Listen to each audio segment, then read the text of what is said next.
কম্পিত ভয় অন্তবসু মতি শুনি নদ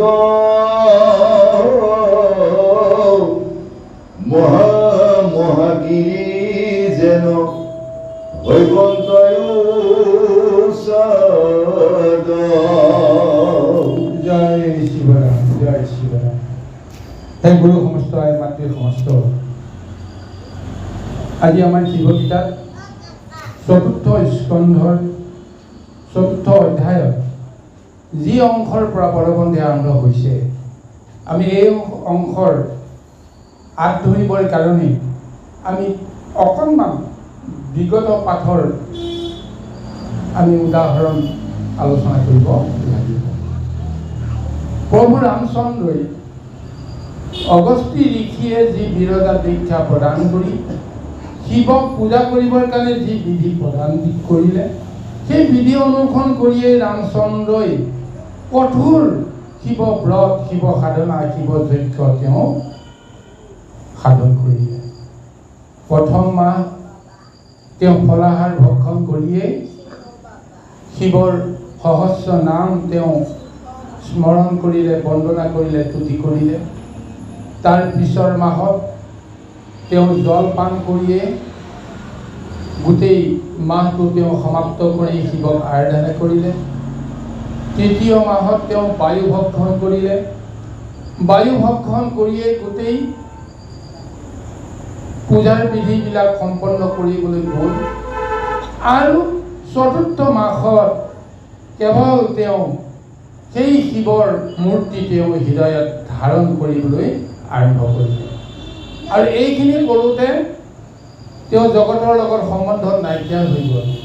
কেৱল শিৱৰ মূৰ্তিটো তেওঁ হৃদয়ত ধাৰণ কৰি স্মৰণ কৰিয়ে সেই শিৱক পাবৰ কাৰণে তেওঁ বাঞ্ছা কৰিছিল।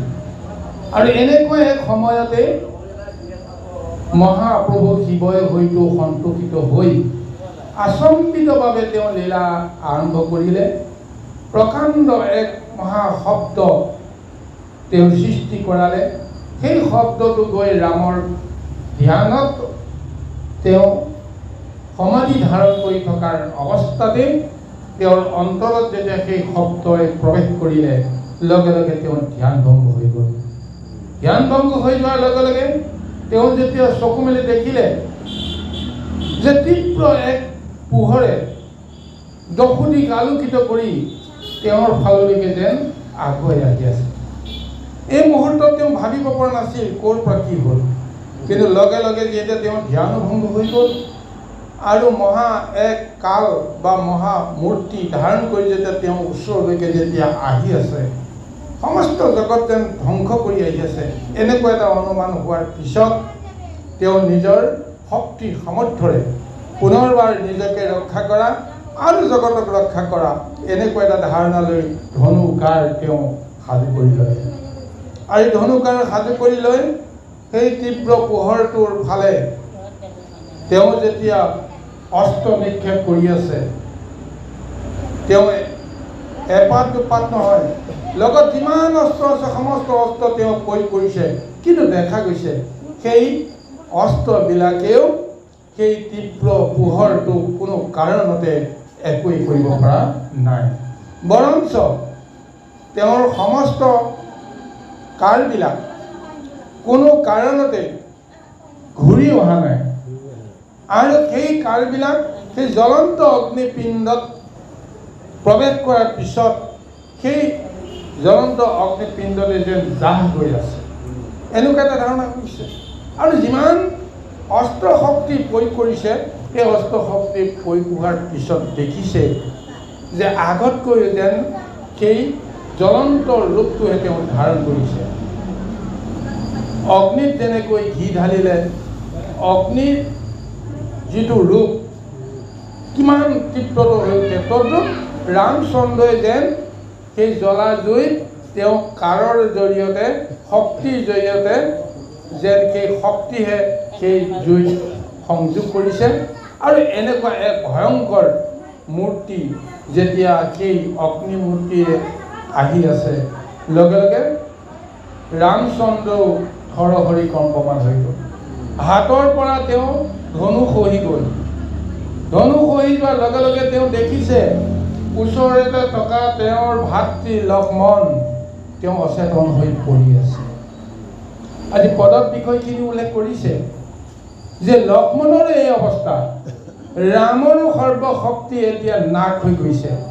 গতিকে এনেকুৱা এটা অৱস্থাত এতিয়া ৰামে কি কৰিব?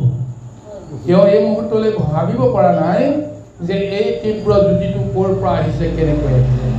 এতিয়া তেওঁ চিন্তা কৰিছে, যদি মই ৰক্ষা কৰিব লাগে, জগতে যদি ৰক্ষা কৰিব লাগে, তেতিয়াহ'লে এই শক্তিটোৰ ওচৰতে মই তিৰ্নত কৰিব লাগিব।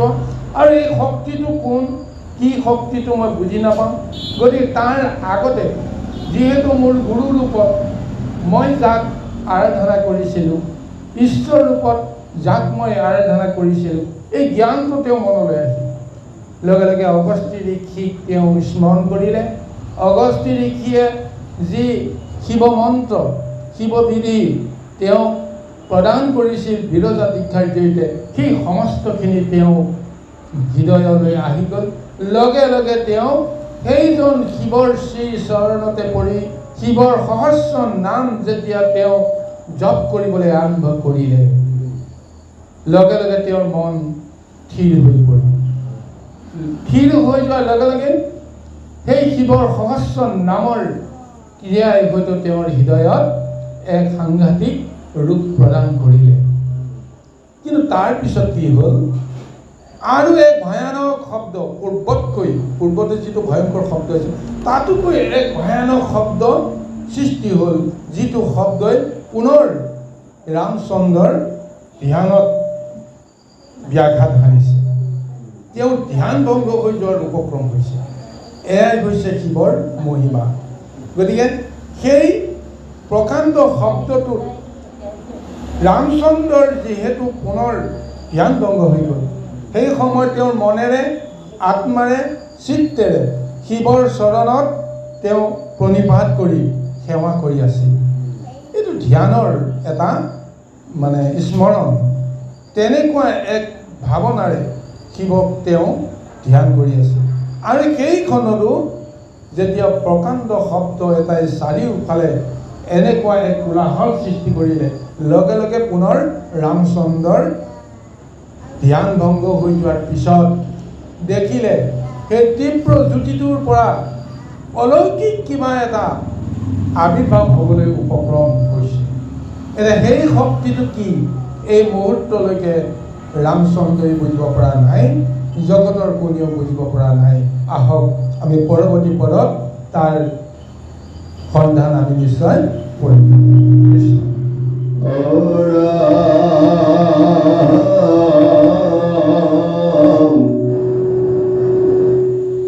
কোনো এক জ্যোতি ৰামে দেখিল পাছে, চন্দ্ৰৰ কিৰণ যেন মূৰ্তি ধৰি আছে। মহামনোহৰ এক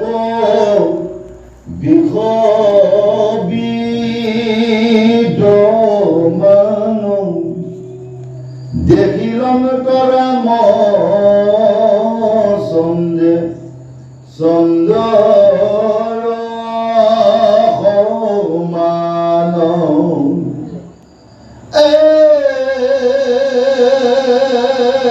বহুবিধ অলংকাৰ পিন্ধি আছে গাৱে, সবে উপসুক যেন সেবে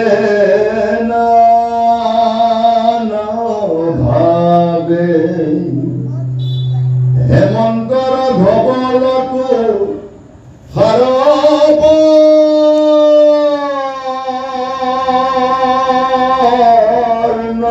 সম, শুক্ল বৰ্ণ দেখি কাই আয়তি নিৰূপম।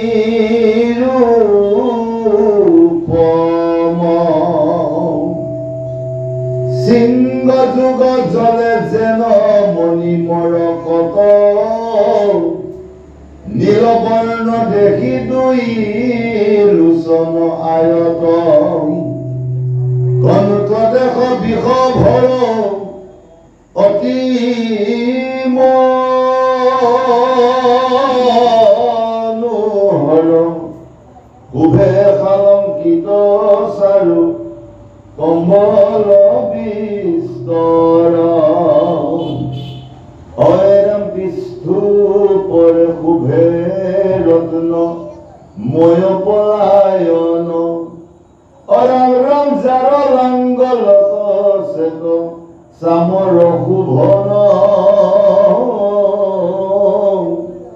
গল ভাগে ৰঞ্জে ক্ষুদ্ৰ ঘণ্টিকাৰ মালা সুমধুৰ ধ্বনি শুনি লাগে বৰ ভালা অৰামে বিষভৰ পিষ্ঠু পৰে ও পবিষ্ট হুইয়া প্ৰকাশনত বিষকেতু আনন্দ বহায়া স্ফটিকৰ পুঞ্জ যেন শুভ্ৰ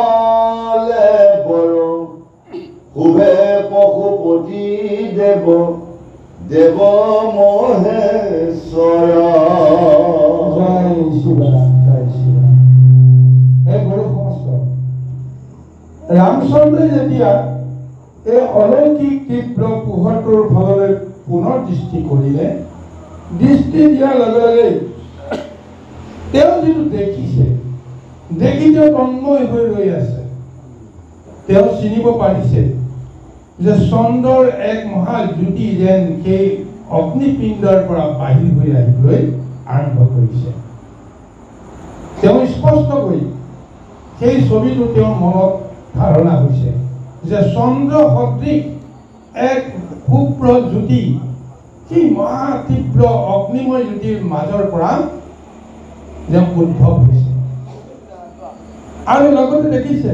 মহা মনোহৰ এক বৃক্ষ বিদ্যমান লাহে লাহে সেই অগ্নিপিণ্ডৰ পৰা মহা মনোহৰ এক বৃক্ষ এক ষাঁড় গৰু এটা যে তাৰ পৰা যে ওলাই আহিছে যে দেখিবলৈ ইমান সুন্দৰ ধৱল বৰণৰ আৰু ৰামচন্দ্ৰই দেখিলে যে চন্দ্ৰৰ যিটো পোহৰ বা চন্দ্ৰৰ যিটো জ্যোতি সেই জ্যোতিটো যেনে এই বৃক্ষভিও লৈ আহিছে এইফালে চন্দ্ৰটো আছেই চন্দ্ৰ জ্যোতিটো তেওঁ দেখিছে তাতে বৃক্ষৰ মাজতো সেই একেই পোহৰ তেওঁ দেখিবলৈ পাইছে আৰু এই বৃক্ষক তেওঁ স্পষ্টভাৱে চিনি পাইছে যে তেওঁ নানাবিধ অলংকাৰৰ সৈতে অলংকৃত হৈ তেওঁ এক দিব্য ৰূপ ধাৰণ কৰিবলৈ ধৰিছে বহুবিধ অলংকাৰ পিন্ধি আছে গাঁৱে সবেও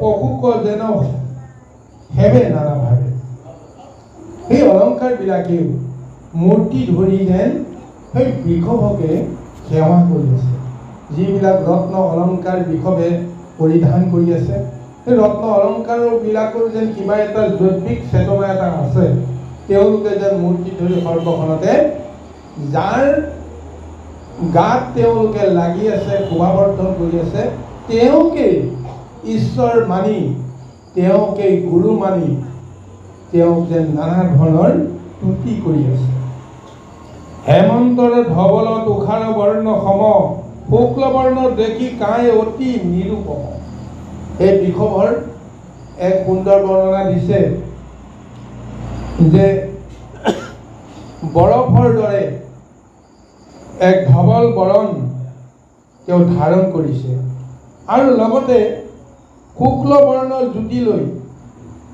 বগা শুভ্ৰ বৰ্ণৰ জ্যোতি লৈ আনন্দময় এক শক্তি যেন তেওঁ বিকিৰণ কৰি গৈ আছে যিটো পোহৰ দেখিলে সকলোৰে মন প্ৰাণ ভৰি যায় এই পোহৰটো কিয় দেখিব লগা হৈছে বৃষভৰ জৰিয়তে কাৰণ ইয়াৰ আগতে ৰামচন্দ্ৰৰ হৃদয়খন তাপিত হৈ গৈছে।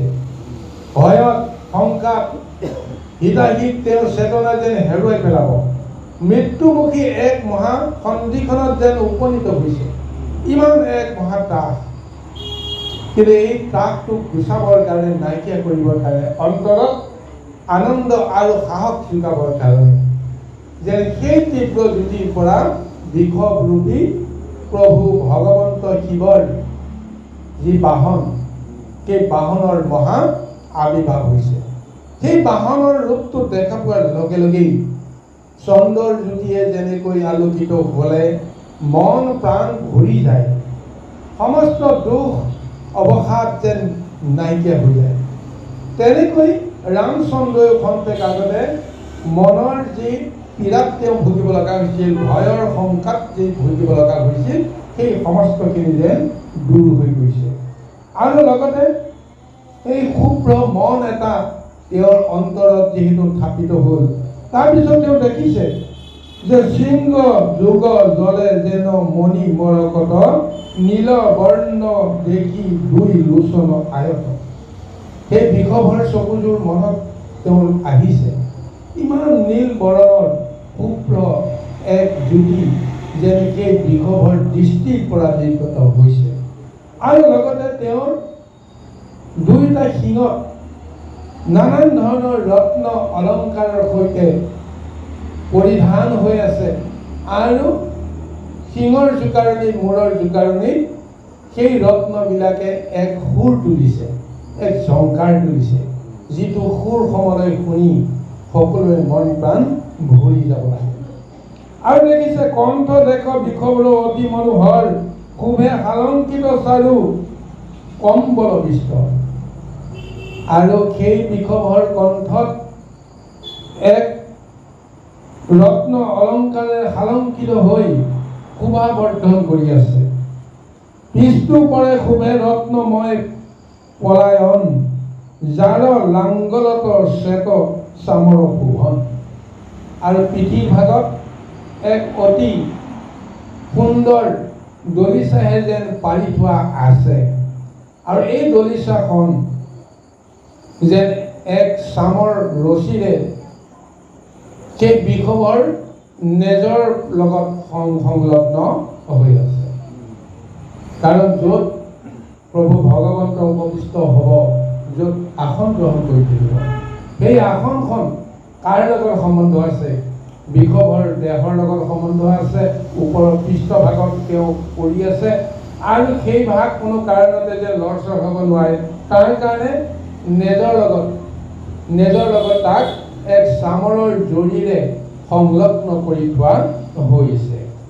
আৰু লগতে দেখিছে যে গলৰ ভাগে ৰঞ্জে ক্ষুদ্ৰ ঘণ্টিকাৰ মালা, সুমধুৰ ধ্বনি শুনি লাগে বৰ ভালা। আৰু সেই বিষভৰ সমস্ত গলত এক জুনুকাৰ ঘণ্টা ধ্বনিৰ এক আলহলংকিত এক ৰূপ যেন সমস্ত গলত পৰিবেষ্টিত হৈ আছে। আৰু সেই জুনুকা বা শংখ ধ্বনিৰ এক মধুময় সুৰৰ লয়ে ছন্দই এনেকুৱা এক পৰিৱেশ সৃষ্টি কৰিছে, যিবিলাক শুনাৰ লগে লগে সমস্তই মন প্ৰাণ আনন্দিত হৈ যায়। আৰু এনেকুৱা এক অৱস্থাৰ মাজেৰে তেওঁ দেখা গৈছে যে স্ফটিকৰ দৰে সুন্দৰ স্বচ্ছ এক ৰূপৰ দৰে এক মহামূৰ্তি যেন বিষভৰ পৃষ্ঠভাগত তেওঁ দেখিবলৈ আৰম্ভ কৰিছে। এয়া প্ৰভু ভগৱন্তই ৰামচন্দ্ৰক কৰা এক মহা কৃপা। যি প্ৰভু ভগৱন্ত সদাশিৱ শংকৰ, তেওঁ নিৰাকাৰ, তেওঁ অজন্ম, তেওঁ ইচ্ছাধাৰী এটা ৰূপহে ভক্তক তেওঁ প্ৰদৰ্শন কৰায়। আজি ৰামচন্দ্ৰই যাক বিচাৰিছে, যেনেদৰে বিচাৰিছে, আজি মহা জগতৰ গুৰু সদাশিৱ শংকৰে বুজিছে যে তেওঁ মোৰ সমস্ত সত্তাটো তেওঁ লাভ কৰিব বিচাৰিছে। সেইকাৰণে তেওঁ নিজৰ ৰূপটো এনেদৰে সজাই পৰাই ৰামচন্দ্ৰৰ চকুৰ আগত ধৰা আঁকিবৰ কাৰণে প্ৰযত্ন কৰিছে। এই মুহূৰ্তলৈকে ৰামচন্দ্ৰই বুজিব পৰা নাই এই মহাজ্যোতিটো ক'ৰ পৰা কেনেকৈ আহিছে, কিন্তু এতিয়া অনুমান কৰিব পাৰিছে যে সেই বৃষভৰ পৃষ্ঠভাগত এক মহা শুক্ল বৰ্ণৰ মূৰ্তি ধৰি কোনোবা এজন যেন বহি আছে। এতিয়া কোন সেইজন? আহক আমি পৰৱৰ্তী পদত সেই দিব্য পুৰুষজনৰ সন্ধান কৰোঁ। কৃষ্ণ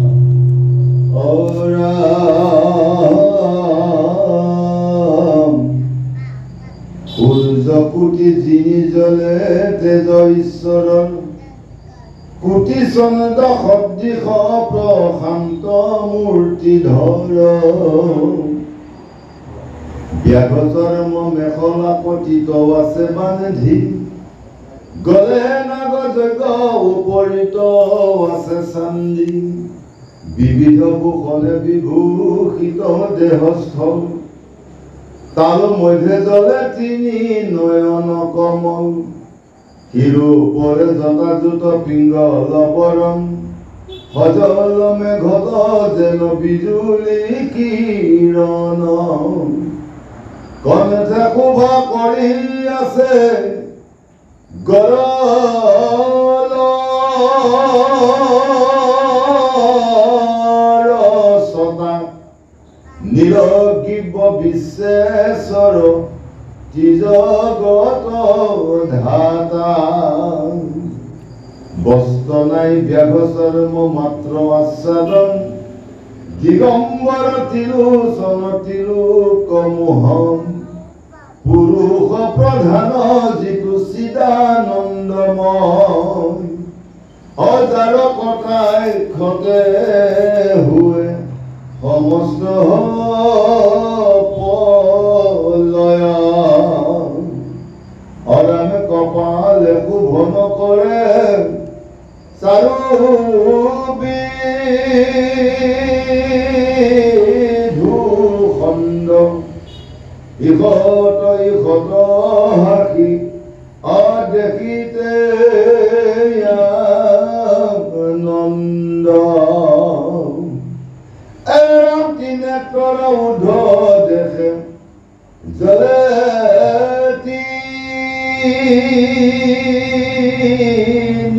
ৰেখা, দশ ভুজ ধৰি শ্ৰীৰামক দিলা দেখা, অয় ৰাম শংখ চক্ৰ গদা আখি, ধনু পদ্ম ফুল শিঙা কমণ্ডল আৰু দম্বৰুতি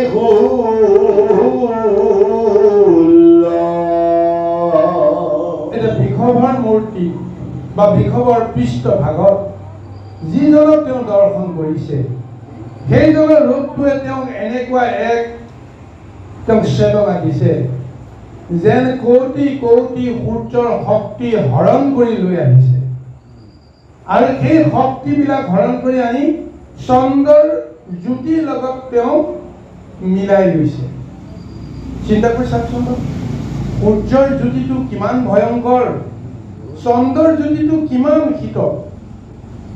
সূৰ্যৰ ফালে আমি চাবৰ কাৰণে কেতিয়াও সমৰ্থ হ'ব নোৱাৰো, এই কথাটো সত্য, কিন্তু চন্দ্ৰৰ ফালে চোৱাত আমাৰ অকণমানো দুখ নহয়, কষ্ট নহয়। আমি চন্দ্ৰৰ ফালে চালে মন প্ৰাণ ভৰি যায়, সূৰ্যৰ ফালে চাবলৈ গ'লে আমাৰ দেহ সমস্ত শক্তি জ্বলি পৰি শেষ হৈ যায়। অথচ সেই সূৰ্যৰ কোটি সূৰ্যৰ শক্তি কোনোবাই যদি থাপ মাৰি আনি একত্ৰিত কৰি সেই শক্তিটো ধাৰণ কৰে, যেন আজি সেই বৃষভৰ ওপৰত অৱস্থান কৰি থকা দিব্য মূৰ্তিটোৱে সেই শক্তিটো মহা তাপময় বিষময় শক্তিৰ পৰা শীতল শান্ত মূৰ্তিৰ ৰূপেৰে কৌটি কৌটি চন্দ্ৰৰ জ্যোতিৰ লগত তুলনা কৰি সেই পোহৰটো যেন ৰামচন্দ্ৰক এৰি দিছে। ৰামচন্দ্ৰই এই কথাটো বুজিছে। চিন্তা কৰি চাবচোন বাৰু, যে যিমানেই তীব্ৰ পোহৰ নহওক এনেকৈ কিছু পোহৰ আছে যি পোহৰে চকুত অকণমানো জলকা নলগায়। এতিয়া আমাৰ CF যিবিলাক বাল্ব, বগা বগা যিবিলাক বাল্ব, কম ৱাটৰ যিবিলাক, কম শক্তিৰ যিবিলাক ৱাট, কিন্তু তাৰ পোহৰটো তীব্ৰ। কিন্তু যেতিয়া আমাৰ ৰঙা লাইট এটা, তাত যদি 100 পাৱাৰ বাল্ব এটা, 200 পাৱাৰ বাল্ব এটা যেতিয়া জ্বলি থাকে, তাৰ ফালে আমি চাব নোৱাৰোঁ। চালেই চকু মানে অন্ধ হৈ যাব, চাপ মাৰি ধৰিব। কিন্তু যদি 200 পোহৰৰ কথা বাদেই যদি 15 ৱাটৰ সেই CF বাল্ব এটা, বগা বাল্ব এটা যদি আমি লগাই দিওঁ, তেতিয়াহ'লে কিমান শীতলতা, কিমান উজ্জ্বল পোহৰেও আমাক চমকিত কৰিব নোৱাৰে। আজি যেন সেই এনেকুৱা এটা ভাৱ ৰামচন্দ্ৰৰ মনলৈ আহিছে যে কৌটি কৌটি সূৰ্যৰ শক্তি সংগ্ৰহ কৰি কৌটি কৌটি চন্দ্ৰৰ জ্যোতি বিলাই যে ৰামচন্দ্ৰক তেওঁ দৰ্শন দিয়াইছে। তাৰপিছত তেওঁ ভালদৰে দৃষ্টি নিক্ষেপ কৰি দেখিছে যে সেইজন পুৰুষ যিজন বৃষভৰ ওপৰত উপবিষ্ট হৈ আছে, তেওঁ কি কি পৰিধান কৰি আছে, তেওঁৰ ৰূপটো কেনেকুৱা, এই পৰ্যন্ত তেওঁ এতিয়া নিৰীক্ষণ কৰিবৰ কাৰণে তেওঁ শক্তি পাইছে।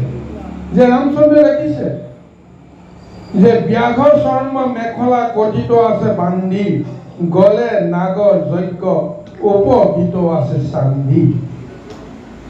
যে তেওঁৰ দেহত অন্য কোনো বস্ত্ৰ নাই, কেৱল বাঘৰ চৰ্ম এক মেখলা হিচাপে তেওঁ কঁকালত মেৰিয়াই লৈ আছে। আৰু সৰ্পই তেওঁৰ ডিঙিত এনেদৰে শোভাবৰ্ধন কৰি আছে।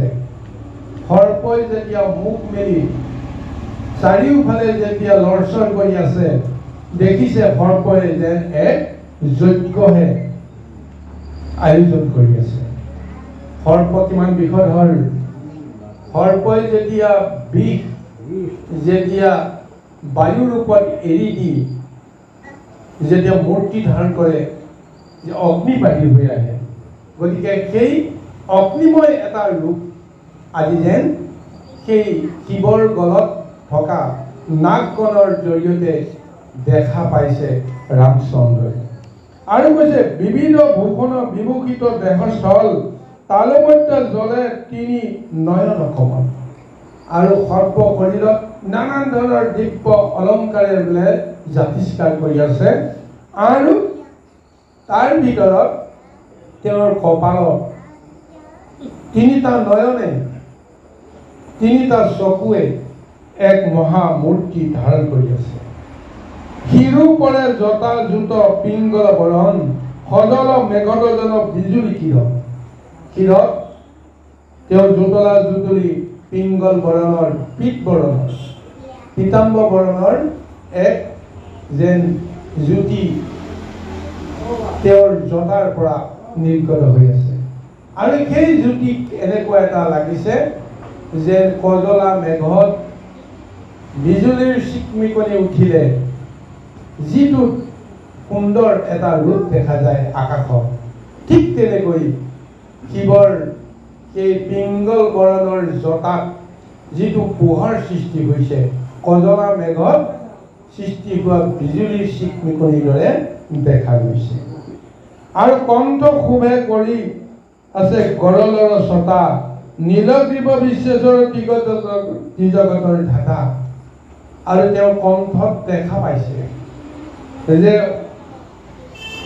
গৰলৰ ছটা, নীল বৰণৰ এক ৰূপ দেখা পাইছে তেওঁৰ গলত, যিটো গলক আমি কোৱা হৈছে গৰল। বিষ পান কৰি সমুদ্ৰ মন্থনত যেতিয়া তেওঁ বিষ পান কৰিছিল, তাৰ ফলত সেই বিষ তেওঁ কণ্ঠত ধাৰণ কৰাৰ সূত্ৰে তেওঁৰ কণ্ঠৰ বৰণ হৈছে নীল বৰণ। সেইকাৰণে তেওঁ নীলকণ্ঠ বুলি কোৱা হৈছে। আজি যেন ৰামচন্দ্ৰও সেই মূৰ্তিটো দেখিছে, নীল বৰণৰ সেই ছটাটো তেওঁৰ কণ্ঠত দেখা পাইছে। আৰু সেই কণ্ঠটোৱে যেন, সেই বৰণটোৱে যেন এক মহা শোভাবৰ্ধন কৰি আছে। বস্ত্ৰ নাই ব্যাঘ্ৰ চৰ্ম মাত্ৰ আচৰণ, দিগম্বৰ তিলোচন তলিত মোহন। কোনো বস্ত্ৰ নাই, দিগম্বৰ সেই শিৱই যিটো মূৰ্তি ধাৰণ কৰি তেওঁৰ জগতক দৰ্শন কৰি আছে, জগতক দৃষ্টি নন্দন এটা ৰূপ তেওঁ প্ৰদান কৰি আছে। তাতেই তেওঁ সমস্ত তিনি তৈলোকক যেন মোহিব পাৰিছে। আৰু তিনি তৈলোকক মোহিব পৰা কাৰণে তেওঁৰ অন্য এটা নাম তৈলোক্য মোহন। সেই তৈলোক্য মোহন ৰূপ লৈ যে ৰামচন্দ্ৰৰ প্ৰতি তেওঁ এক সদয় দৃষ্টি প্ৰদান কৰিছে। আৰু লগে লগে ৰামচন্দ্ৰই বুজিব পাৰিলে যে সেইজন আচলতে কোন, যি শিৱৰ মহা মূৰ্তি বৰ্ণনা অগস্ত্যী ঋষিৰ জৰিয়তে প্ৰদান কৰিছিল। সেই মহামূৰ্তিৰ লগত তেওঁ সন্মুখত দেখা দিয়া সেই মূৰ্তিটোৰ বৰণ যেন এক। এতিয়া তেওঁ মনলৈ চিন্তা আহি গ'ল, এইজন আন কোনো নহয়, যাক মই আৰাধনা কৰিছিলোঁ, যাক মই পাবলৈ মই বিচাৰিছিলোঁ, সেইজন পৰম পুৰুষ সদাশিৱ শংকৰ আহি মোৰ দৃষ্টিৰ আগত তেওঁ ধৰা দিছে। আৰু সেইজনৰ পুৰুষৰ যিটো মহাশক্তিৰ কথা ৰামচন্দ্ৰ মনলৈ আহিছে, যে পুৰুষ প্ৰধানৰ যিটো চিদানন্দময়, যাৰ কটাক্ষতে হোৱা সমস্ত প্ৰলয়, সেইজন পৰম পুৰুষ, যিজন পুৰুষৰো প্ৰধান, সমস্ত জগতত পৌৰুষ শক্তি যিমানখিনি আছে তাৰ ভিতৰত শ্ৰেষ্ঠজন সেইজনে। আৰু সেইজন চিদানন্দময় বুলি কৈছে। সদায় তেওঁ চিৰদিন তেওঁ আনন্দ এক অনুভৱ তেওঁ লৈ থাকে। তেওঁ সদায় নিজেও আনন্দিত হৈ থাকে আৰু তেওঁক দৰ্শন কৰা সকলেও আনন্দিত হৈ পৰে। সেইকাৰণে তেওঁক চিদানন্দ বুলি কোৱা হৈছে। আৰু তেওঁ যদি ইচ্ছা কৰে এক কটাক্ষতে সমস্ত জগতত তেওঁ প্ৰলয় আনিব পাৰে, ধ্বংস কৰিব পাৰে। আৰু কপালত তেওঁ যি নয়নে শোভাবৰ্ধন কৰি আছে, সেই শোভাবৰ্ধনক কৈছে কপালে শোভন কৰে চাৰু বিধু খণ্ড, ইখত হাঁহি দেখি দিয়ে আনন্দ। তেওঁৰ শিৰত ধাৰণ কৰি থকা চন্দ্ৰৰ জ্যোতি, ত্ৰিনয়নৰ মহামূৰ্তি আৰু হাঁহু হাঁহু কৰা মুখখন দেখা পোৱাৰ লগে লগেই সমস্ত জগতৰে দুঃহস্ত ত্ৰাস নাইকিয়া হৈ যায়। তাৰপিছত দেখিছে তেওঁ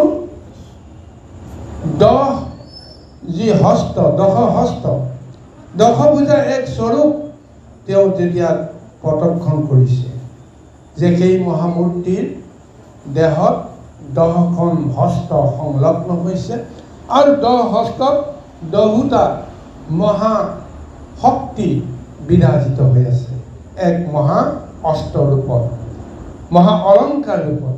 সেয়া হৈছে শংখ চক্ৰ গদা অখি ধনু পদ্ম ফুল, শিঙা কমণ্ডলু আৰু ডম্বৰু ত্ৰিশূল।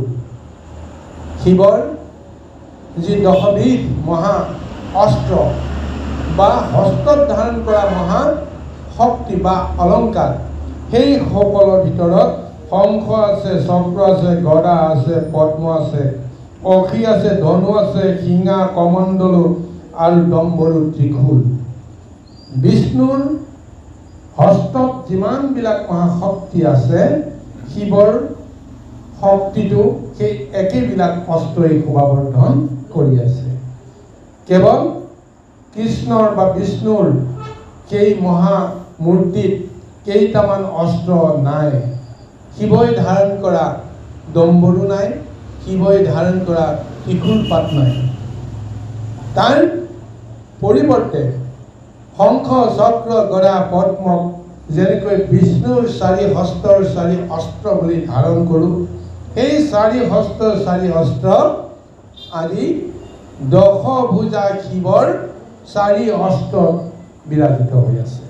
অৰ্থাৎ পাৰমাৰ্থিকভাৱে আধ্যাত্মিকভাৱে এই তত্ত্বটোকে দেখুওৱা হৈছে।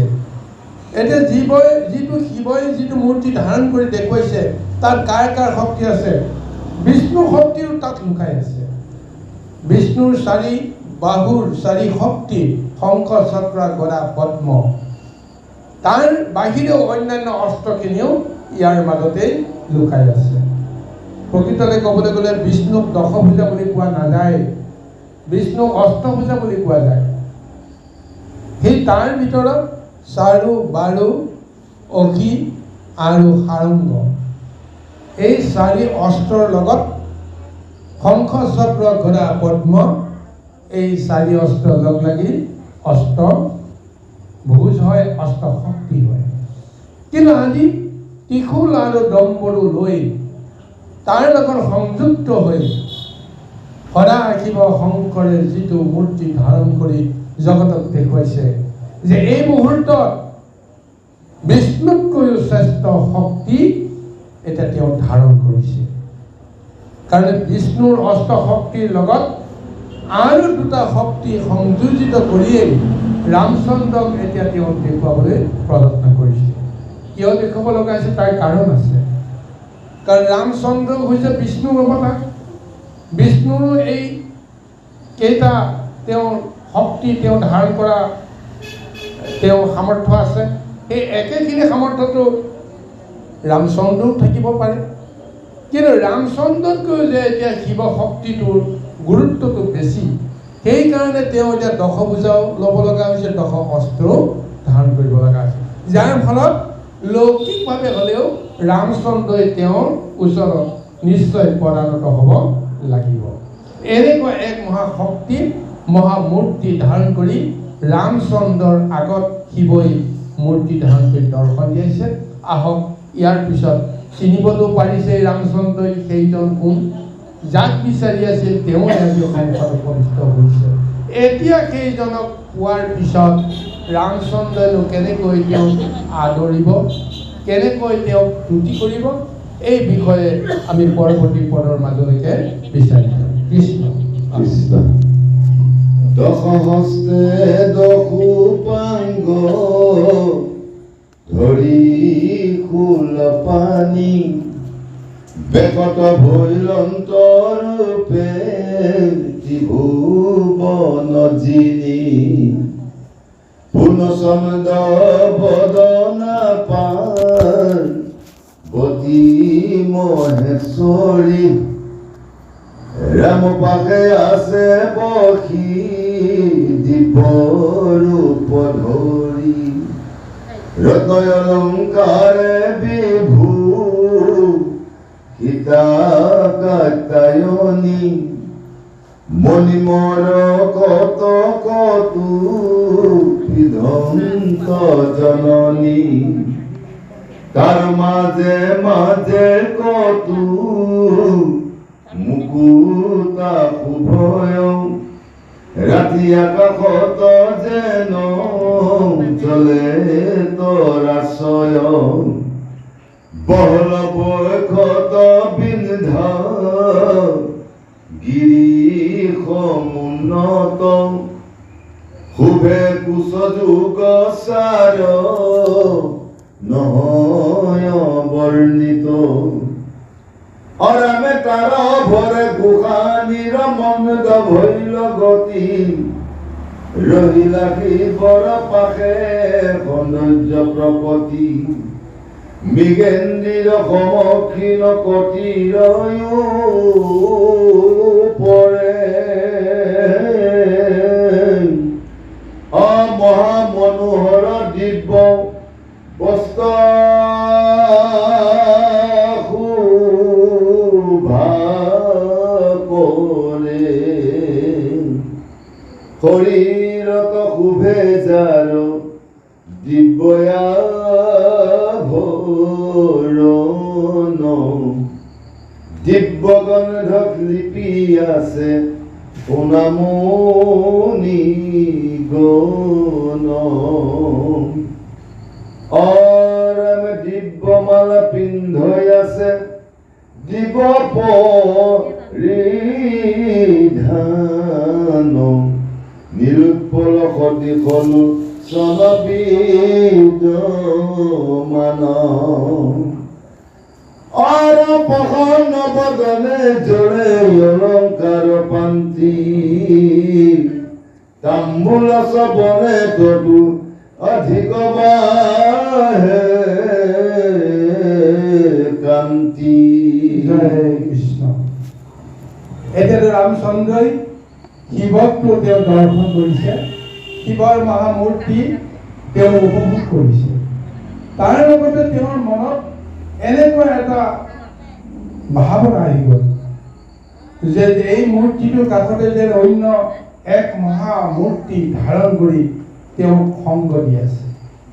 লগতে তেওঁ অনুমানটো সত্য হৈ গ'ল যে যি শিৱক তেওঁ দেখা পাইছে, যি শিৱক তেওঁ চিনি পাইছে, তেওঁৰ বাওঁ কাষত এক মহা নাৰী মূৰ্তি ধাৰণ কৰি কোনোবা এগৰাকী শিৱৰ লগত বহি আছে।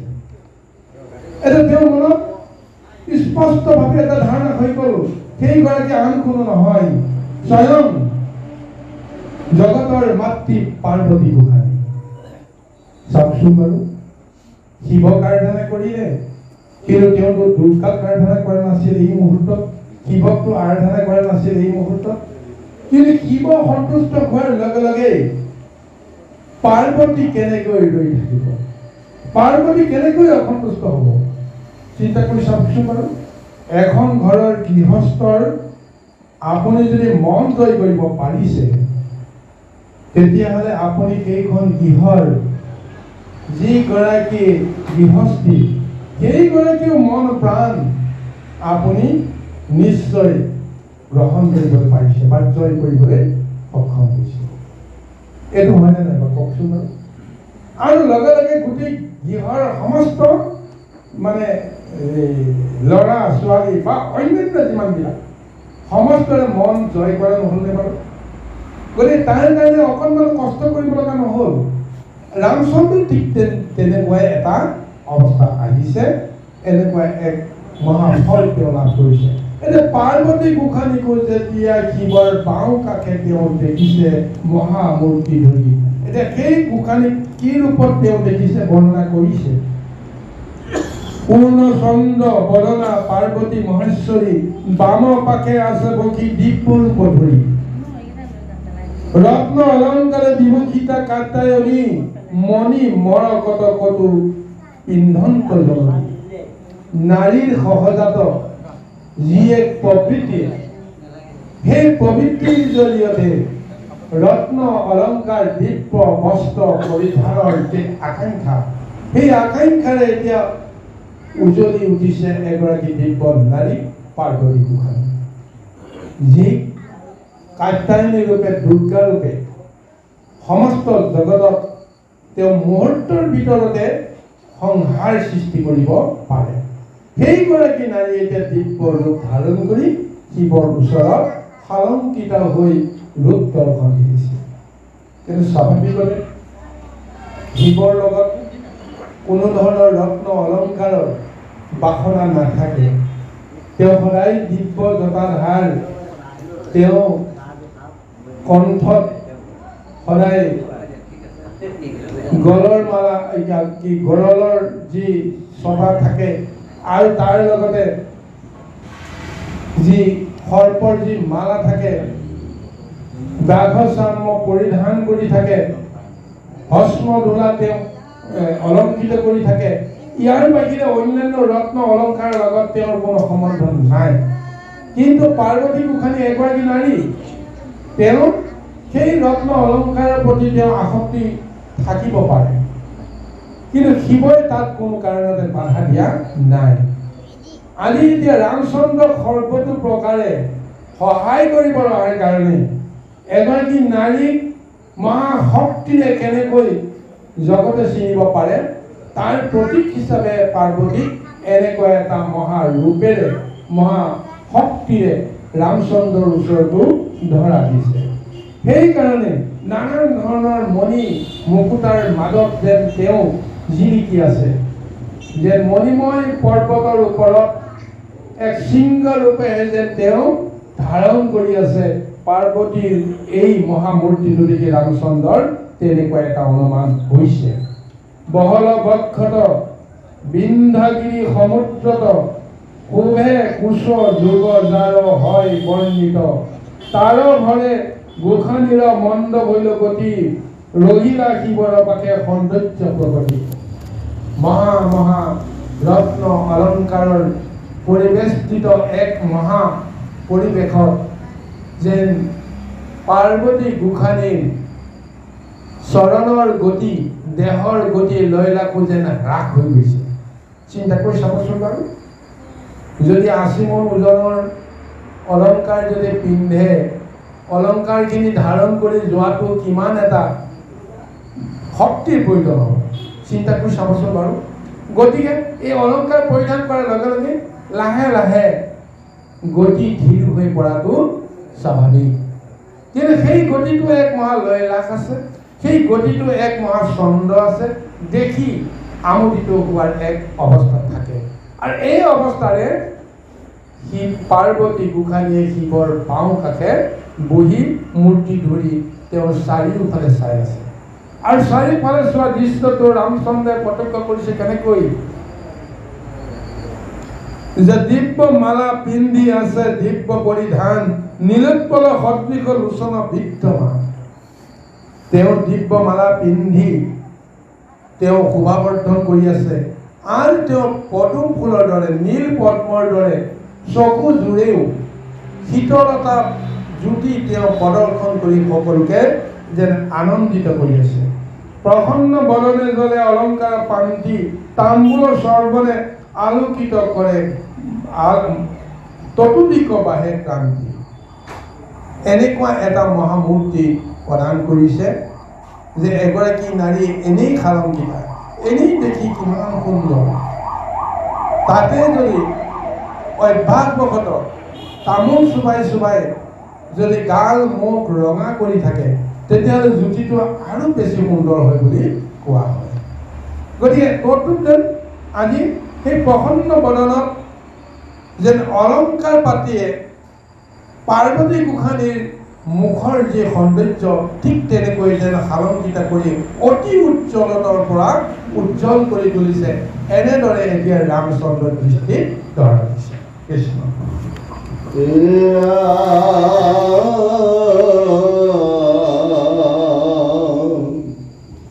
সদানন্দময় মাতৃ জগত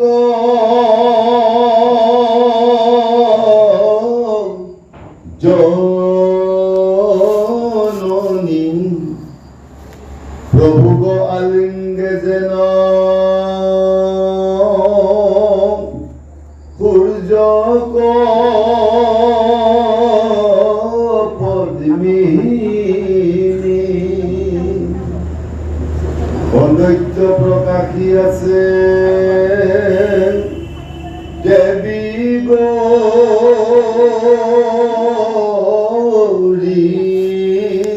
মাৱে, নিরুধি থাকিল রামে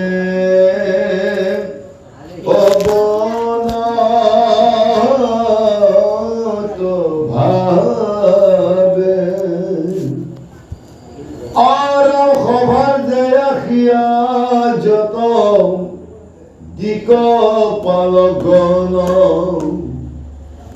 বাহনে বহিয়া স্তুতি করে আরম্ভন, গরুর বাহনে বহি প্রভু নারায়ণ, নারায়ণী সমে আখি দিলা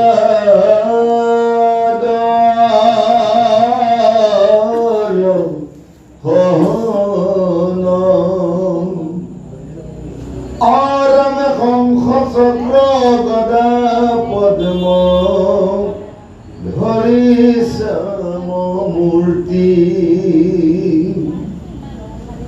আগে আগে চলি যন্ত প্ৰকাশী বিভূতি, আনন্দিত মনে শিৱ কৰি নিৰীক্ষণ, মহেশ্বৰ জয় গান কৰে নাৰায়ণ,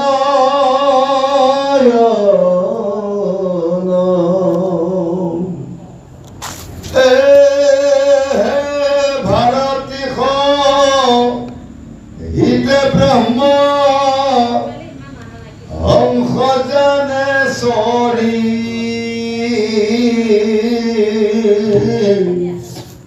পাছে পাছে চলয়সী বকস্তুতি কৰি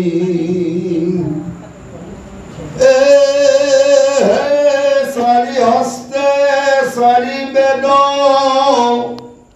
চাৰি মুখ হন্তে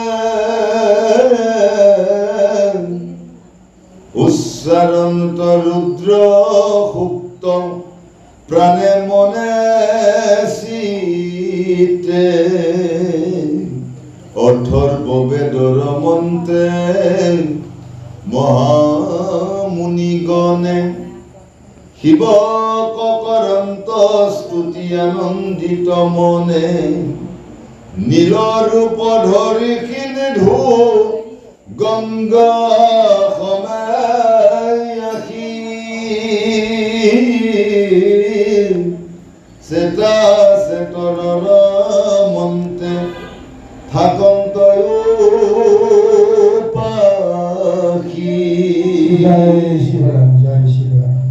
হে গুৰু সমস্ত, এতিয়া ৰামচন্দ্ৰই শিৱ আৰু পাৰ্বতীৰ যি যুগল মূৰ্তি তেওঁ দৰ্শন কৰিছে, দেখি আচৰিত হৈছে। তেওঁৰ মনলৈ এনেকুৱা এটা ধাৰণা আহিছে যে সদা আনন্দময়ী মাতৃ জগত জননী প্ৰভুক আলেংগী যেন সূৰ্যক পদ্মিনী। সূৰ্যক যেনেকৈ পদ্মিনী অৰ্থাৎ তেওঁৰ এগৰাকী ভাৰ্যা, মুখ্য ভাৰ্যা যাক কোৱা হৈছে পদ্মিনী। পদ্মিনীয়ে যেন সদায় সূৰ্যক যেনেকৈ আৱৰি ৰাখে, আলংকিত কৰি ৰাখে, তদ্ৰূপ যেন আজি পাৰ্বতী গোসাঁনীয়েও শিৱক সকলো ক্ষণতে তেওঁক আলিংগন কৰি তেওঁক যেন আলোকিত কৰি আছে। এনে এক সৌন্দৰ্যময় ৰূপ লৈ গৌৰী অৰ্থাৎ জগতৰ মা পাৰ্বতীয়ে আনন্দ মনেৰে সমস্তকে দৃষ্টি নিক্ষেপ কৰি আছে। আৰু এই দৃশ্যটোৱে নহয়, ৰামচন্দ্ৰৰ চকু ধৰা পৰিছে। শিৱইটো বৃষভৰ বাহনত পাৰ্বতীক লগত লৈ তেওঁ বহি আছে, ৰামচন্দ্ৰৰ ফালে চোৱাৰ লগতে সমস্ত জগতৰ ফালে চাই আছে। কিন্তু তাৰ লগতে দেখিছে কি, সেই মূৰ্তিটো দেখা পোৱাৰ লগে লগে তিনি ত্ৰৈলোক্যত যিমানবিলাক দেৱ আছে কোনেও ৰৈ থাকিব পৰা নাই।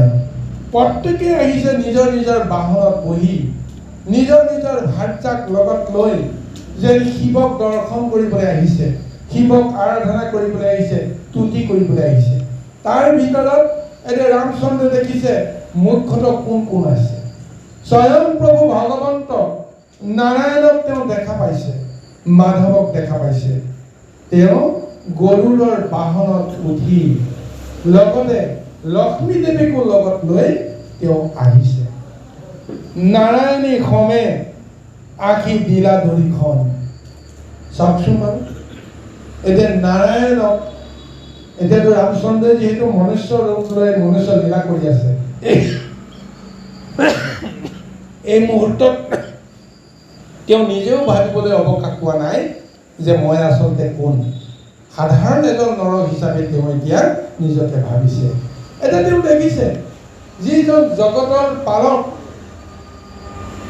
পৰম পুৰুষ ভগৱন্ত নাৰায়ণ, নাৰায়ণীক লগত লৈ অৰ্থাৎ তেওঁ লক্ষ্মীক লগত লৈ এতিয়া তেওঁ শিৱৰ এই মূৰ্তি দৰ্শনৰ অভিলাষত আহিব লগা হৈছে। আৰু এতিয়া দেখিছে শংখ চক্ৰ গদা পদ্ম ধৰি শ্যাম মূৰ্তি আগে আগে চলি যান্ত প্ৰকাশী বিভূতি। লক্ষ্মীয়ে পিছে পিছে আহি আছে আৰু লগতে শ্যাম মূৰ্তি ধাৰণ কৰি মহাপ্ৰভু ভগৱন্ত নাৰায়ণ শংখ চক্ৰ গদা পদ্ম ধৰি তেওঁ আহি আছে। আনন্দিত মনে শিৱ কৰি নিৰীক্ষণ মহেশৰ জয় গান কৰে নাৰায়ণ। মহেশৰ সেই মহামূৰ্তিটো দেখি সেই মহেশৰ জয় গান স্বয়ং নাৰায়ণেও এতিয়া কৰিছে। নাৰায়ণৰ লগে লগে তেওঁৰ লগত অহা নাৰায়ণী অৰ্থাৎ লক্ষ্মী দেৱীও কৰিব লগা হৈ আছে। তাৰপিছতে দেখিছে পাৰ্বতী সহিতে ব্ৰহ্মা হংস জানে চৰি পাছে পাছে চলয় শিৱক স্তুতি কৰি ব্ৰহ্মাৰ বিষ্ণুৰ পিছে পিছে বা নাৰায়ণৰ পিছে পিছে ব্ৰহ্মায়ো শংখযানত উঠি লগতে তেওঁৰ ভাৰ্যা সৰস্বতী, যাক ভাৰতী বুলি কোৱা হৈছে, সৰস্বতী দেৱীকো তেওঁৰ লগত লৈ আহিছে। চাৰি হস্তে চাৰি বেদ, চাৰি মুখে হন্তে, উচ্চাৰন্ত ৰুদ্ৰযুক্ত প্ৰাণে মনে চিত্তে। আৰু সেই সময়ত ব্ৰহ্মায়ো চাৰি হাতত চাৰি বেদ লৈ বেদ মন্ত্ৰ উচ্চাৰণৰ জৰিয়তে শিৱস্তুতিকে তেওঁ কৰিবলৈ আৰম্ভ কৰিছে। আৰু লগে লগে সৰস্বতী দেৱীও শিৱ বৰ্ণনা কৰিবৰ কাৰণে তেওঁ যেন বাধ্য হৈ পৰিছে। গতিকে এনেদৰেই আজি এই মহামূৰ্তি ধাৰণ কৰি শিৱৰ লগতে যেনেকৈ ব্ৰহ্মাকো দৰ্শন আৰু শিৱকো দৰ্শন, লগে লগে তিনি দেৱী লক্ষ্মী আৰু সৰস্বতী পাৰ্বতী এই সমস্তকে দৰ্শন আজি ৰামচন্দ্ৰই কৰিব পাৰিছে। কাৰ কাৰণত? স্বয়ং শিৱক সন্তোষিত কৰাৰ কাৰণতে আজি এনেকুৱা এক সৌভাগ্য যেন ৰামচন্দ্ৰৰ জীৱনলৈ আহিছে। আহক ইয়াৰ পিছৰ বৰ্ণনা কৃষ্ণ। ৰামে কৈলাসগিৰিৰ সম দেখি জাৰকায়া, হেন নাগ অনন্ত যায় তথাতে আখিয়া, ৰত্নি মনেতে বিভূষিত হুয়া সৰ্বজনে, কবল্যৰ মন্তে স্তুতি কৰে ঘনে ঘনে, সৰ্বাজ্ঞেয়া সন্ত বকি নন্দী মহাভাগ, স্বৰ্ণবেত হাতে ধৰি বহাই অনুৰাগ, সবাহনে গণপতি দক্ষিণে আসন, উত্তৰত কাৰ্তিকে ময়ূৰে শুভয়, এ ভীমা কীৰ্তি মহাকাল সন্দেহ দুজন, কালাক দিশত দিশ জাৰ আৰক্ত নয়ন, দুয়ো পাশে দুয়োজন অপাৰ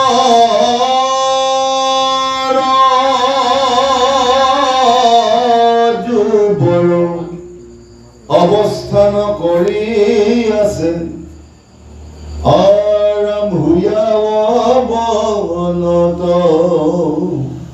কুটিলয়া কুটি জাৰ তীতয় চৰণ, সেই ভিংগি নিত্য লাভ কৰে ঘনে ঘন, কোটি কোটি প্ৰমত বিকৃত জাৰকাই, সবে সহস্ৰ হুয়াও আছে সৰ্বদাই, চাৰিদিকে নিজ নিজ বাহনত চৰি, মাতৃ সম প্ৰকাশন্ত দিব্য ৰূপ ধৰি, পঞ্চাক্ষৰী জপে সিদ্ধ বিদ্যাধৰ,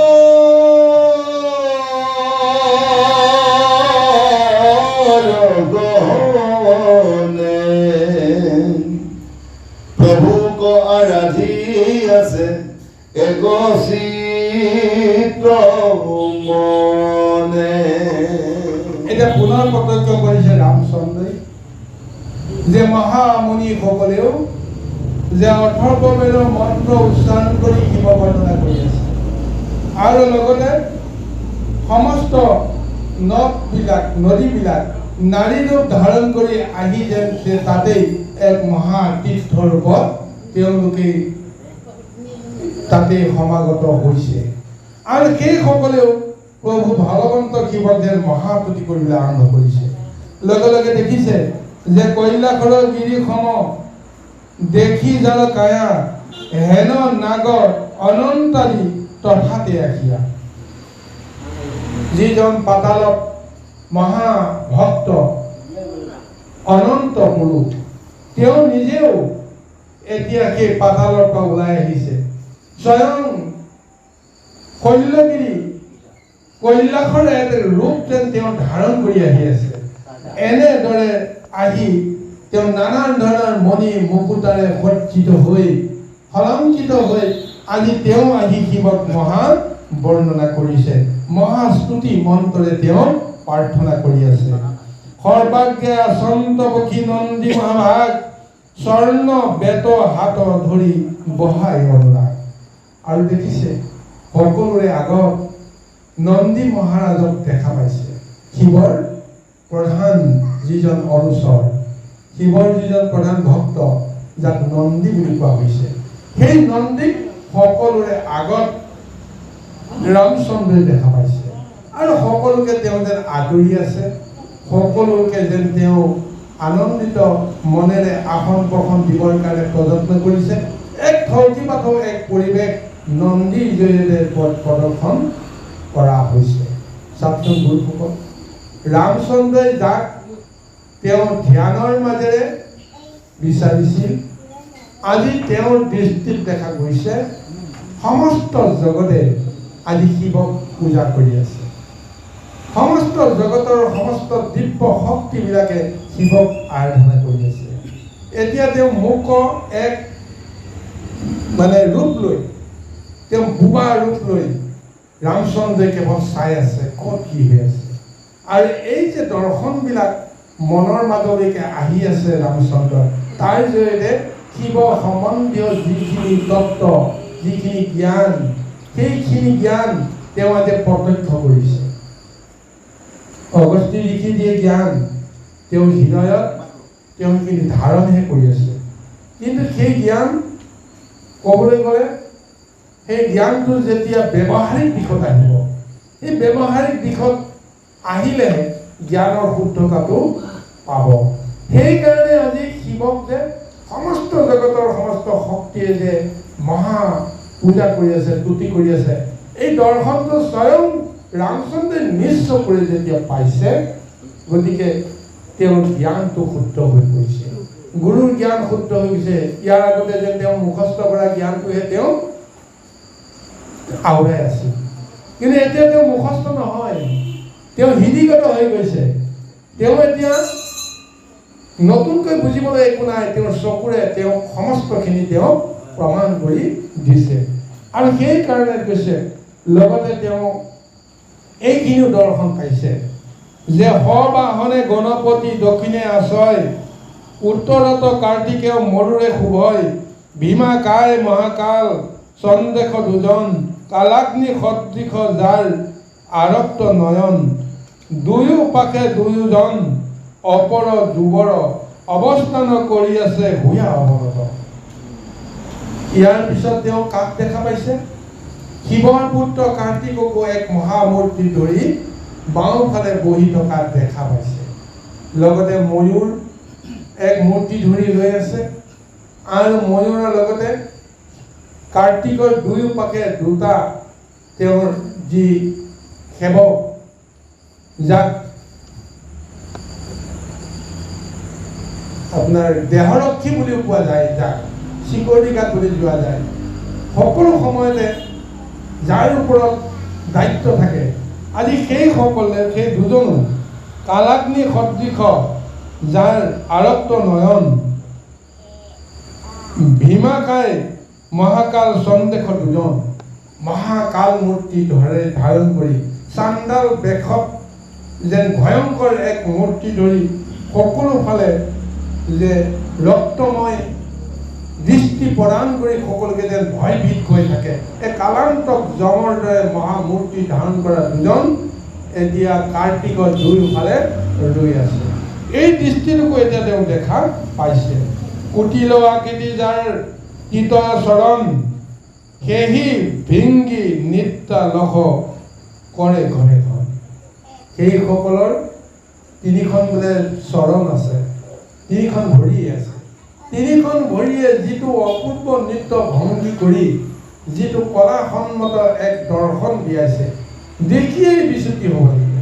চিন্তা কৰি চাওকচোন বাৰু, যে ভয়ংকৰ মূৰ্তি ধৰি তিনিখন ভৰিৰে চৰণে তিনিখন ঠেঙেৰে সৈতে কোনোবাই যদি এটা নৃত্য কৰি থাকে, কালান্তক নৃত্য এটা কৰি থাকে, কেনেকুৱা লাগিব? আজি যেন সেই জনৰূপী কাৰ্তিকৰ দুয়োজন দেহৰক্ষী বুলি কৈছে সেৱক, সেই সেৱকৰ এনেকুৱা এক ভয়ংকৰ মূৰ্তি এতিয়া যেন ধাৰণ কৰি নিজৰ নিজৰ কৰ্মখিনি তেওঁলোকে কৰি আছে। কৌটি কৌটি প্ৰমথ বিকৃত যাৰ কায় সবে সহস্ৰ হৈয়া আছে সৰ্বদাই। শিৱলোকত শিৱৰ সংগীসকল যিটো ৰূপত থাকে সেই একে ৰূপতে এতিয়া সমস্তকে ৰামচন্দ্ৰই আজি দেখা পাইছে। অৰ্থাৎ কৈলাশ পাহাৰখন, পৰ্বতখন, কৈলাশ নগৰখন, শিৱৰ নগৰখন এতিয়া তেওঁৰ চকুৰ আগত উদ্ভাৱিত হৈ আছে। এতিয়া আৰু কৈলাশলৈ গৈ শিৱক দৰ্শন কৰাৰ প্ৰয়োজন নাই, সমস্ত কৈলাশ আহি গ'ল। তিনি ত্ৰৈলোকত গৈ ব্ৰহ্মা বিষ্ণু মহেশ্বৰক চাবলৈ প্ৰয়োজন নাই, একেলগে তিনি ত্ৰৈলোকৰ সমস্তবিলাক আহি গৈছে। গতিকে এনেদৰে এক শিৱক সন্তুষ্ট কৰাৰ ফলত, এক শিৱই দিব্য মূৰ্তি ধাৰণ কৰি ৰামচন্দ্ৰক কৃপা কৰিবলৈ অহাৰ ফলত সমস্ত জগতৰে কল্যাণ হৈছে, সমস্ত জগতে লাভ হৈছে। কাৰণ ব্ৰহ্মা বিষ্ণুৱে আহিব লগা হ'ল কিয়? এই শিৱ মূৰ্তিটো তেওঁলোকেও আগতে কেতিয়াও দেখা নাই। সেইকাৰণে আজি তেওঁলোকেও এই শিৱ মূৰ্তিটো দেখিবলৈ আহিছে। সিদ্ধমুনিসকলেও কোনোদিন ধ্যানতো নাপায় যাক, সেইজনক আজি ৰামচন্দ্ৰৰ জৰিয়তে তেওঁলোকেও দৰ্শনৰ এক মহা সুযোগ পাইছে। গতিকে সমস্ত তিনি জগতৰ মহাশক্তিবিলাক কেৱল শিৱ দৰ্শনৰ অভিলাষেই নহয়, যে ৰামচন্দ্ৰকনো কেনেকৈ তেওঁ কৃপা কৰে, কি বৰদান দিয়ে, এনেদৰে মহা উৎকণ্ঠা তেওঁলোকৰ মনত আছে কাৰণে, সমস্ত উৎকণ্ঠাৰ সমাপ্তিৰ কাৰণে এতিয়া সমস্ত আহি ৰামচন্দ্ৰৰ চকুৰ আগত উপস্থিত হৈ আছে। আহক গুৰুসকল, ইয়াৰ পিছৰ পদলৈকে আমি আগবাঢ়ো। ৰামে ৰুদ্ৰগীত কৰি আছে কিন্নৰ মণ্ডলী, যিজ সবে গাৱে গীত জয় শিৱ বুলি, হাতে বিনা ধৰি গানে তো দেৱৰ সিনাৰদে, বিমানত থাকি নৃত্য কৰন্ত আহ্লাদে, ৰামে ৰম্ভবাদী কৰি যত অপেশ্বৰা গণ, নাট্য নৃত্য কৰি সেৱে প্ৰভুৰ চৰণ, চিত্ৰৰথ আদি কৰি গন্ধৰ্ব প্ৰভৃতি, কদম্ব সহিতে সেৱে দেৱ পশুপতি, অশস্তৰ কম্বল নামক দুয়ো নাগে, অৱস্থান কৰন্ত প্ৰভুৰ কৰ্ণ ভাগে, কপাল কম্বল দুয়ো নাগছে,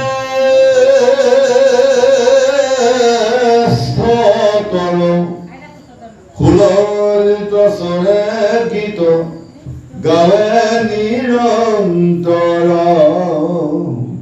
হেনয়ত ভূত সভাস্থলী দেখি ৰাম, সতৃষ্ণ নয়নে ৰহিলন তয় বিৰাম, অৱশেষে ৰঘুপতি জানক কি বল্লভ, স্থিৰ চিত্ত হোৱা পুনৰ বিলাস্ত, শিৱৰ সহস্ৰ নাম কৰি উচ্চাৰণ, পুনঃ শিৱ কৰিলা আৰাধন, পৰময়ানন্দে মহে শত দিয়া চিত্ৰ,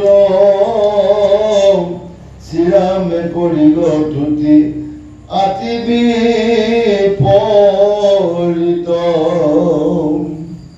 অৰাম শিৱ গীতা মহানিধি, তাৰা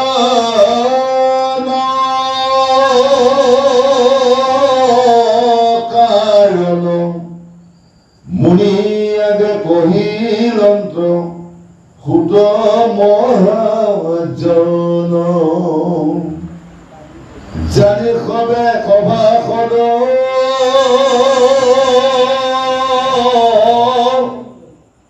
এৰি আনমতি, শিৱৰ চৰণে কৰা একান্ত ভকতি। হে বড় সমস্ত, যি ৰামচন্দ্ৰই শিৱক মহাযজ্ঞ কৰিছিল, তুতি কৰিছিল, আজি শিৱৰ পিছত সমস্ত জগতে শিৱক এতিয়া মহাতুতি কৰিবলৈ আৰম্ভ কৰিছে, যিটো এতিয়া ৰামচন্দ্ৰৰ দৃষ্টিত ধৰা পৰিছে। যে কিন্নৰসকলে ৰুদ্ৰৰ বা শিৱৰ মহালীলা গুণানুকীৰ্তন কৰি কৰি মহা সংগীত তেওঁলোকে গাই আছে, মহাগীত গাই আছে, নৃত্য কৰি আছে গন্ধৰ্বসকলে। দ্বিজ ব্ৰাহ্মণ সমাজে সদায় শিৱৰ জয়গান গাইছে, শিৱৰ স্তুতি কৰি আছে। আৰু স্বয়ং দেৱৰ্ষি নাৰদেও নাৰায়ণৰ মহিমাৰ কথা খন্তেক পাহৰি শিৱৰ মহিমাত তেওঁ এতিয়া মত্ত হৈ গ'ল। তেওঁ এতিয়া শিৱগীত, শিৱ বৰ্ণনা আৰম্ভ কৰিবলৈ ধৰিছে। ৰম্ভা আদিকে কৰি স্বৰ্গৰ যত অপেশ্বৰাসকল সমস্ত বিলাকে এতিয়া নানান ধৰণৰ নৃত্য গীতেৰে আনন্দিত কৰাৰ এক মহা পৰিৱেশ সৃষ্টি কৰিছে। যে ৰম্ভা আদি কৰি যত অপেশ্বৰাগণ নাট্য নৃত্য কৰি সেৱে প্ৰভুৰ ওচৰত নৃত্য গীত কৰি কৰি আনন্দ মনেৰে হাঁহি মাতি সৰ্বখনতে শিৱৰ চৰণ স্পৰ্শ কৰি শিৱক সেৱা কৰিবৰ কাৰণে সকলোৱে প্ৰযত্ন কৰি আছে। আৰু এনেকুৱা এক ক্ষণত এতিয়া দেখা গৈছে চিত্ৰৰথ আদি কৰি গন্ধৰ্ব প্ৰভৃতি কদম্ব সংগীতে সেৱে দেৱ বহুমতি। গন্ধৰ্বসকলেও কদম্ব সংগীতৰ জৰিয়তে তেওঁলোকেও এতিয়া শিৱক মহা স্তুতি কৰি আছে, মহা সেৱা কৰি আছে। অসতৰ কম্বল নামক দুই নাগে অৱস্থান কৰন্ত প্ৰভুৰ কৰ্ণ ভাগে। কপাল কম্বল দুয়ো নাগ শ্ৰেষ্ঠতৰ সুললিত স্বৰে গীত গাৱে নিৰন্তৰ।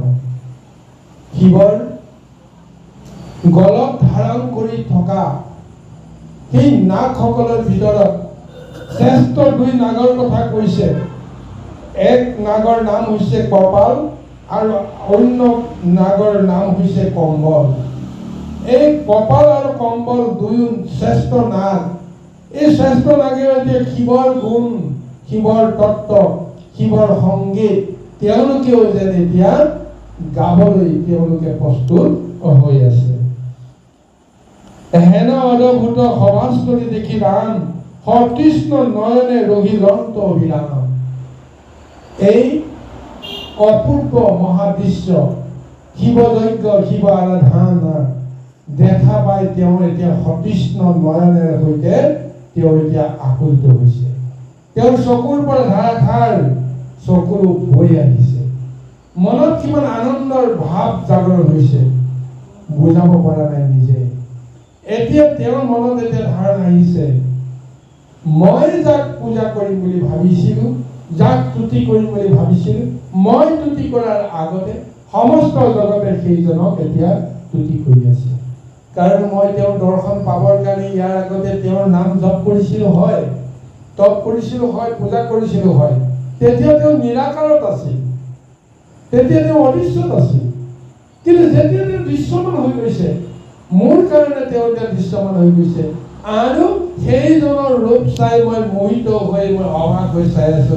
আৰু এইখনত সমস্ত জগতৰ সমস্ত শক্তিয়ে তেওঁক এতিয়া পূজা কৰিছে। তেতিয়াহ'লে পূজাৰ ফল কোনে পাব?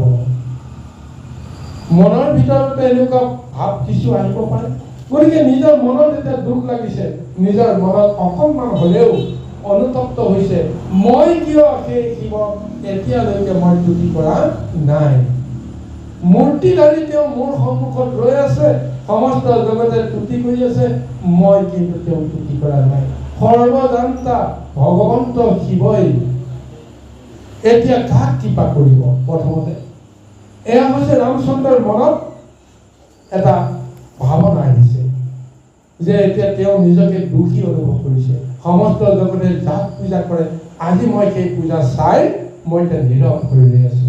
সেইকাৰণে তেওঁৰ মনৰ পৰা ইমান বিষাদৰ চকুৰো বৈ আহিছে যে তেওঁ নিজকে ভাবিছে, মোৰ দৰে হয়তো দুৰ্ভগীয়া এই সময়ত আৰু কোনো নাই।